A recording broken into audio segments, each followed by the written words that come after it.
O land of beauty, our country where peace abounds, thy children stand free on the strength of will and love, with good in all schools, Saint Kitts and Nevis, a nation bound together with a common destiny. As stalwarts we stand for justice and liberty, with wisdom and truth. We will serve and honor thee. No sword, no spear can conquer, for God will sure defend. His blessing shall forever to posterity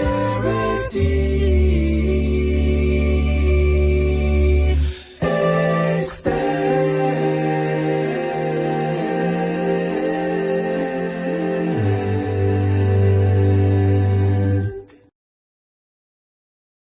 Fellow Kittitians and Nevisians, home and abroad, and all those who have chosen our beloved Federation as your home. I stand before you today to give a report on the state of our CBI and to present our St. Kitts Nevis Labour Party administration's plan for our Federation's necessary transformation into a sustainable island state. I therefore ask for your attention, because what we are building together will shape the future of generations to come. 2 years ago, when we took office, the Citizenship by Investment program directly contributed between 60 to 70% of our federal revenue. We were overly dependent on CBI. Our proverbial economic eggs were all in one basket. Unlike nations that rely on natural resources like oil and gas, which have stable and consistent demand, CBI has never been a guaranteed industry. Consider this. Planes and cars need oil and gas to move. Power stations need them to produce electricity. But no nation can truly say that citizenships will always be in demand. The reality is simple. CBI is vulnerable to international politics and scrutiny. In 2022, when our administration took office, our international partners had their eyes squarely on our CBI program. The ill-conceived Team Unity project had resulted in tens of thousands of citizenships being issued for a single venture, putting our visa-free access to countries around the world in grave jeopardy. I want to make this clear today. St. Kitts and Nevis was on the brink of losing that precious visa-free access. If we had not taken the bold, immediate action, we would have lost that privilege. The evidence was overwhelming. This was confirmed both publicly and privately by our international partners. The previous administration had risked our country's reputation for short-term financial gain, pushing us dangerously close to an economic cliff. When we took office on August 5, 2022, we faced a stark choice: either to continue down the path of reckless exploitation of CBI or make tough decisions to secure our long-term future. We chose the latter because we were determined to preserve the good name of our beloved St. Kitts and Nevis. We initiated a full investigation into our CBI program and received our first report in October 2022. Shortly thereafter, we commenced a comprehensive legislative review of our CBI regulations. On December 1st, 2022, I traveled to Dubai, the epicenter of the global CBI industry, to announce major reforms to our CBI program on the banner of sustainability and good governance. By December 23, 2022, we enacted new CBI regulations into law. We introduced a board of governors to oversee CIU operations, implemented a technical committee to review files, and for the first time in 40 years, criminalized underselling practices. We also made it clear to the world that St. Kitts and Nevis would lead by example in raising CBI standards. We acted swiftly because we knew what was at stake. We did not stop there. In February 2023, our federation hosted the historic U.S. Caribbean Roundtable on CBIs at the Park Hyatt Resort. 5 Caribbean prime ministers, along with U.S. Treasury officials and the governor of the Eastern Caribbean Central Bank, met to establish a new set of principles governing CBI practices across the region. The result was a collective agreement on 6 key principles, including standardized treatment of denials, virtual or in-person interviews during the due diligence process, additional checks through financial intelligence units, independent audits of citizenship by investment units, retrieval of cancelled passports, and the suspension of Russian and Belarusian applicants. These principles were systematically put into practice by all CBI operating OECS states. By July 2023, after continuous dialogue with the international partners, we enacted further reforms, increasing the minimum qualified investment to US $250,000. Today, I stand before you to say that our efforts have borne fruit. St. Kitts and Nevis CBI program has been saved. Not only have we re-established it as a leading CBI program in the world, but we have also set a new standard of regional cooperation with our OECS colleagues. In March 2024, we signed a historic memorandum of agreement with the CBI 5 countries, establishing new reforms that ensure CBI in our region is both ethical and sustainable. Now, you may ask, what is the new CBI reality? Let us examine the numbers. In 2019, CBI generated EC $443 million for the federal government.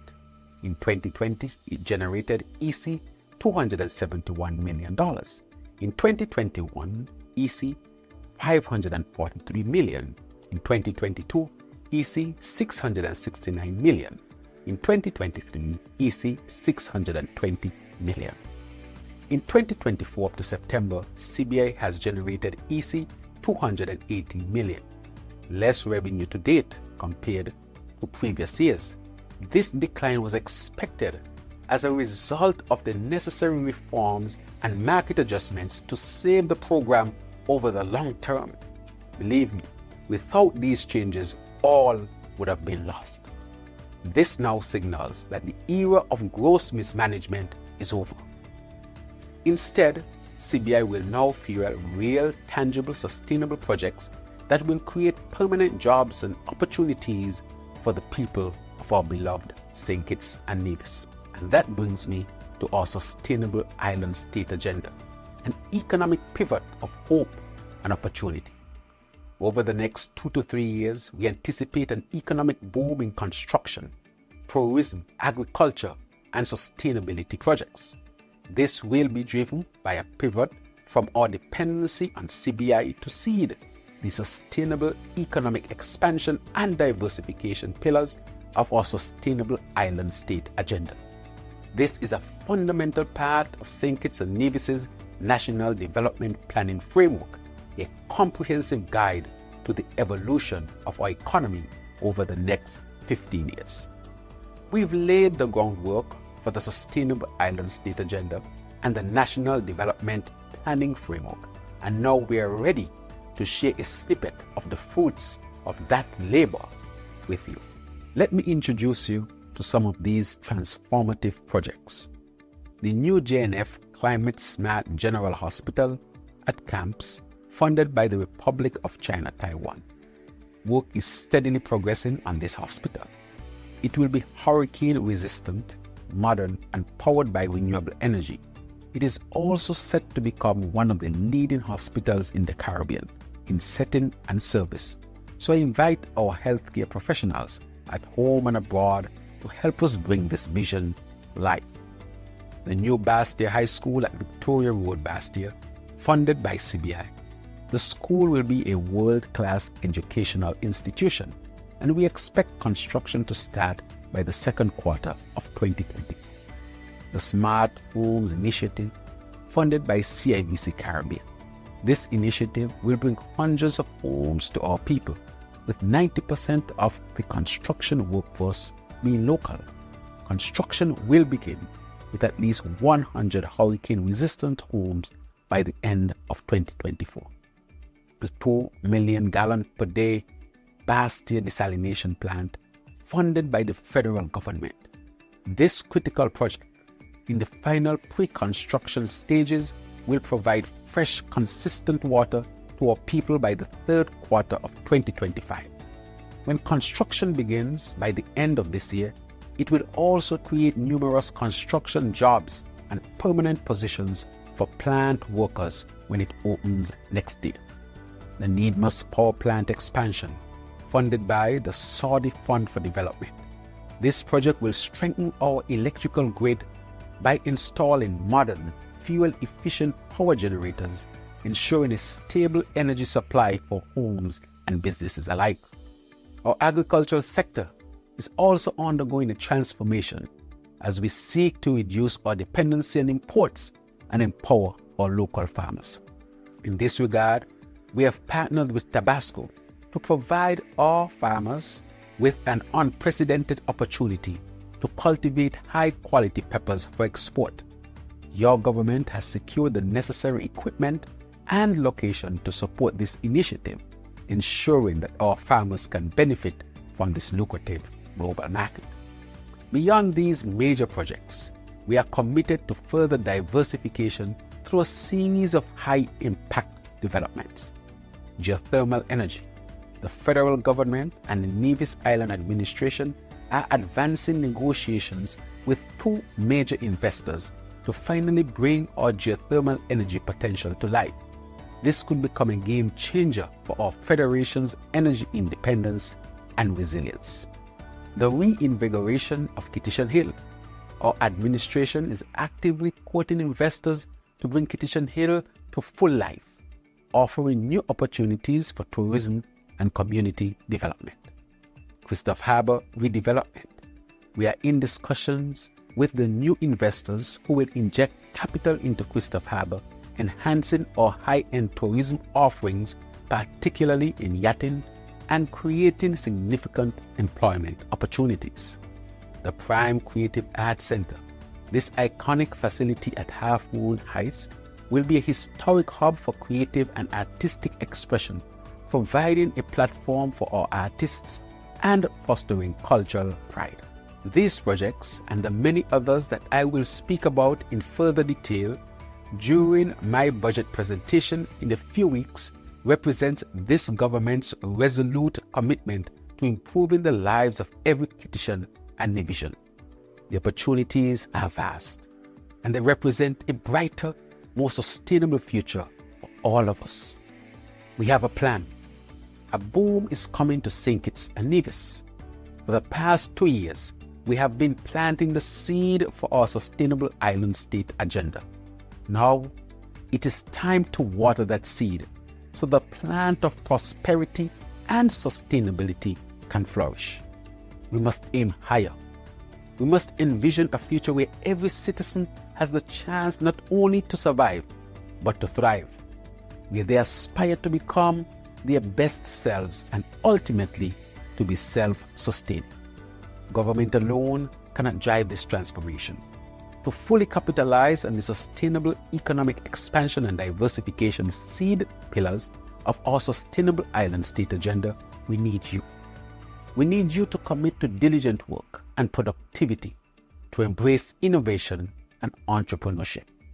We need our diaspora to be part of this transformation, to bring your skills, experience, and passion back to the land of your ancestors. We need all hands on deck to seize the opportunities coming our way in construction, tourism, agriculture, and sustainability. I therefore invite every citizen who is committed to seeing St. Kitts and Nevis rise to join us in nurturing the seed of our future. We have worked tirelessly over the past 2 years to lay the groundwork for this era of foreign direct investment. Now we must keep that wealth here, investing in our people and our future. We relied on sugar, but international market forces pushed us out of that industry. We turned to CBI, but gross mismanagement by the previous administration has reshaped that landscape as well. Now, it is time for St. Kitts and Nevis to unlock its full potential by diversifying, no longer bound by a single market or external forces. It is time to fully implement the seed pillars of our Sustainable Island State Agenda, a fundamental element of our National Development Planning Framework. Our moment is here. We have planted the seed of hope for a prosperous, resilient nation. Now it's time for all of us to work together, water that seed, and ensure it grows. The future belongs to us. Let us do it together. Thank you, and may God continue to bless St. Kitts and Nevis. O land of beauty, our country where peace abounds, thy children stand free on the strength